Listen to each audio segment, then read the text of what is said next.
İş həyatında, biznesdə və ya ticarətdə vacib olan 3 xüsusiyyət haqqında danışdım. Birincisi dürüstlük və ədalət. İkincisi isə işi sevgi ilə görmək, məsuliyyətlə görmək barəsində idi. Üçüncüsü isə gözəl əxlaq və münasibətdir. Bunun üçün özümüzə rəhbər tutacağımız hədis Əkməlül müminə imanən əhsənuhum xuliqan hədisidir.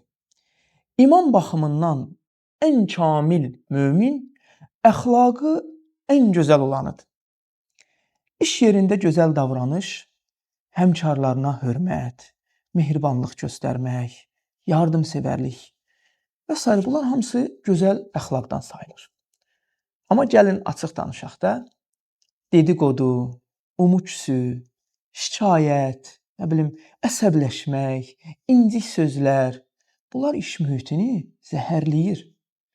İnsanların motivasiyasını öldürür. Halbuki bir pozitiv yanaşma, xoş söz, bir gülümsəmə, hətta səmimi bir salam, hal-keyf tutmaq bu-havanı tamamilə dəyişir. Mühiti, işi bərəkətləndirir. Hörmətli izləyicilər, ədalət və dürüstlük işin əsasıdırsa, işə sevgi və məsuliyyət onun keyfiyyətidir. Amma gözəl əxlaq və münasibət iş mühitinin, biznesin, ticarətin bir ruhudur. Bunlar dünyada uğur gətirər, insanı güvən sahib edər, bərəkət və hörmət gətirər. Axirətdə isə Allahın əcri və savabı gələr. Allah sizləri güvən sahiblərindən etsin. Allah sizi bərəkətli və hörmətli etsin.